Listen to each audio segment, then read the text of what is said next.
గురించావంటే చంపేస్తాను. ఒరే కర్రీ విధవా, ఆ సిగరెట్లు మానవా? అవును, రోజుకి ఎన్ని సిగరెట్లు కాస్తావు నువ్వు? 5 దాకా అవుతాయి. ఏమిటి 5 సిగరెట్లు కాస్తావా నువ్వు? సిగరెట్లు కాదు, పెట్లు. 5 పెట్టెలా? యా. నువ్వు ఎన్ని సంవత్సరాల నుంచి కాలుస్తున్నావు సిగరెట్లు? మూతి మీద మేసం వచ్చినప్పటి నుంచి కాలుతున్నాం. అంటే మినిమం 20 సంవత్సరాల నుంచి కాలుస్తున్నావు అన్నమాట. యా. అయ్యి బాబోయ్, అంటే పెట్టె 10 రూపాయల కాడికి 20 సంవత్సరాలు అంటే ఇప్పుడు అవస్థ పడకండి, 5 లక్షలు. 5 లక్షల రూపాయల? యా. ఈ దరిద్రమైన సిగరెట్ మానేస్తుంటే అలాంటి బిల్డింగులు 3 కొని ఉండేవాడిరా. ఓహో, మీరు సిగరెట్లు కాల్తారా? నేను నష్టం కూడా వెళ్తాను. అయితే అలాంటి బిల్డింగ్లు ఎన్ని కొన్నారేంటి? నా బొంద నేను బిల్డింగులు కొంటమే ఉంటాయి, అద్దె కొంపలో ఉంటున్నాను. ఆ బిల్డింగ్ మొన్నే కొన్నా, రిజిస్ట్రేషన్ కూడా అయిపోయింది.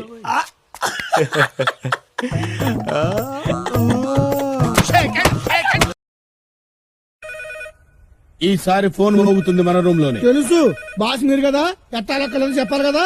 ఎటకారాల